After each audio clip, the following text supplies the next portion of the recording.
Peace and love, everybody. This is AI News with AI Erik, and today we're talking about the impact on Black and brown communities that biases in AI have. Once again, AI News with AI Erik. Artificial intelligence, as we know, is everywhere. And it's in the tools we use to find jobs, get approved for loans, and even in making decisions about our freedom, to be honest with you. But let me ask you this. Can AI ever truly be neutral? Question mark. Yes or no? Leave it in the comments. Let me know.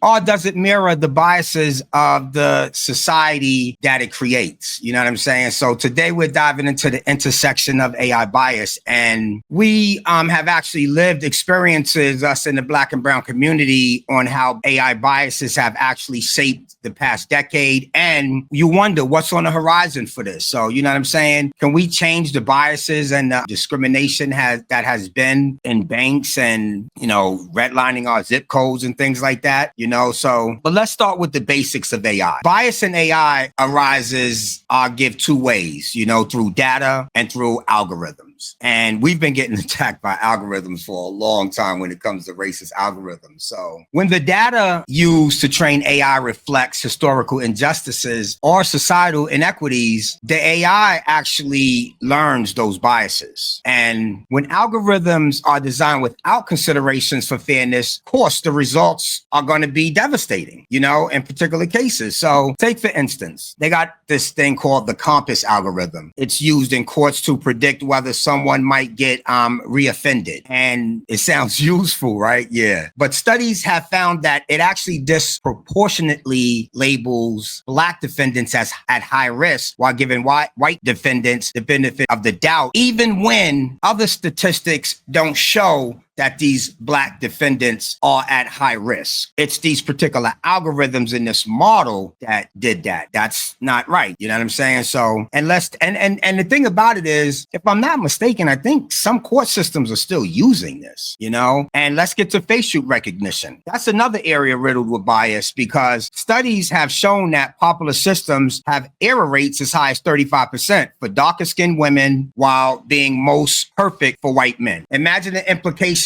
when this technology is used for policing and surveillance, and certain states also have not, have done away with facial recognition. And then you still have some states that use it. So sometimes that's confusing to me when you just let states make decisions, when to me, these should be federal decisions. It's either yay or nay, you know what I'm saying? So, but there's different types of biases in AI, and let's break down a few other ones. You got what they call measurement bias, which occurs when data is collected and interpreted in ways that favors one group over another, and then you got representation bias. That happens when data sets underrepresent certain communities, like the fact that most medical AI systems are trained on data from white patients, leading to worse outcomes for Black patients. You know what I'm saying? And then they have what they call algorithmic bias, when this is actually introduced not by the data that's put in, but by the design choices of the AI system, and believe me, they're not done by accident, they're actually systematic flaws. So these biases have real consequences in housing and lending particular. So algorithms have perpetuated redlining practices for a long time. One of my videos showed that I think 13 banks got busted. They had to actually pay back $130 million for 4 years. They was actually not giving loans to qualified Spanish and Black and brown people that qualified for the loans. You know what I'm saying? So they always make it harder for people of color to access loans, and it definitely affects affordable housing. So, and healthcare. Biased algorithms have overlooked symptoms in Black patients, leading to misdiagnosed and unequal treatment and employment. Job matching systems, of course, we know use AI, and they've undervalued the resume of people with ethnic sounding names. You know what I'm saying? They don't like the name. They're not even getting interviewed. And most of these people are qualified because Black people's names sometimes are different,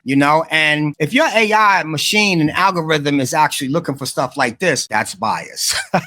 So, and not just about the past. Let's talk about what's coming. AI systems are becoming more powerful and definitely embedded in our lives. And without checks and balances, the biases we see today definitely are going to be amplified tomorrow tomorrow unless we wake up. And that's why I be on this like this, you know? And I want to shout out my man, Stephen Pullum again one more time, because his whole life has been dedicated for ethical AI. You know what I'm saying? And once again, that's my new mentor. So imagine a future where automated systems decide who gets health insurance and who qualifies for parole. No accountability for the outcomes. You know what I'm saying? So this ain't no science fiction. This is already happening, and it's going to get worse. And we're just sitting back in life, not even understanding what's going on. And artificial intelligence is going to give them more power. So we really definitely got to wake up. So here's the thing. It don't have to be that way. You know what I'm saying? Researchers, advocators, they're working on solutions. You know what I'm saying? Tools like IBM's AI Fairness 360. They have a whole bunch of red line teams. They have global red line teams. Steven is actually, he just got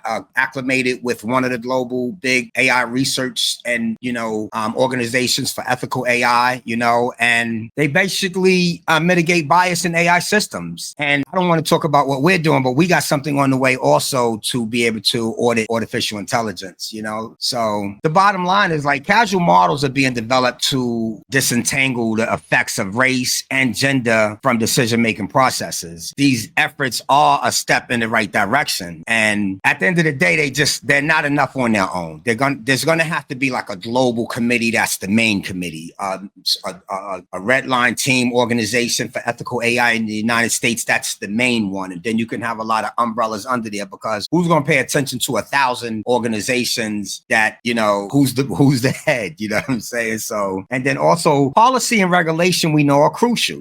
Governments have to hold companies accountable for the AI systems they deploy. Transparency in how AI algorithms are designed and trained, they shouldn't be non-negotiable. You know what I'm saying? At the end of the day, and there has to be transparency. But we all need advocacy from within our communities also, and that's why I'm putting out this video, so we can start trying to pay a little more attention to what's going on. And I'll always have things on my website, AIErik.com, and also my YouTube, youtube.com/@AIErik, So AI, it doesn't exist in the vacuum, just so you'll know, you know what I'm saying? It's shaped by people who create it, and we need more diverse voices at the table, you know what I'm saying? And me and Steven got some stuff cooking. That's all. I ain't gonna give too much, but we got some stuff cooking. So, and he's already big time, just so y'all know. He's actually just looking out for me, you know what I'm saying? So AI tools could be used for equality, or they could be used for a weapon of oppression. It depends on whose hands it's in. And that's why I said we got to start building our own AIs too, our own GPTs, So it all depends on how we choose to use it also. And for Black and brown communities, this isn't just a technical issue. It's a fight for justice as far as I'm concerned. And it's all about ensuring that the technology of tomorrow don't repeat injustices of yesterday. You know what I'm saying? So what could you do? I'm always telling y'all, educate yourself on these issues, support organizations advocating for ethical AI, figure out who they are, who you want to follow, demand accountability from the companies and governments using these systems. That's what we're going to have to do. The fight for fair AI is far from over, but together we could definitely make a difference, but we got to come together. So once again, thanks for watching. If you found this valuable, like, share, and subscribe for more conversations about the future of AI and the impact on all of us. Let's build the future we proud of, So leave a comment, like, share, and subscribe once again. This is AI News with Erik, and let's get to ethical AI. Let's make sure the discrimination ain't there. Let's make sure this thing is fair, and let's build our own. AI News with AI Erik.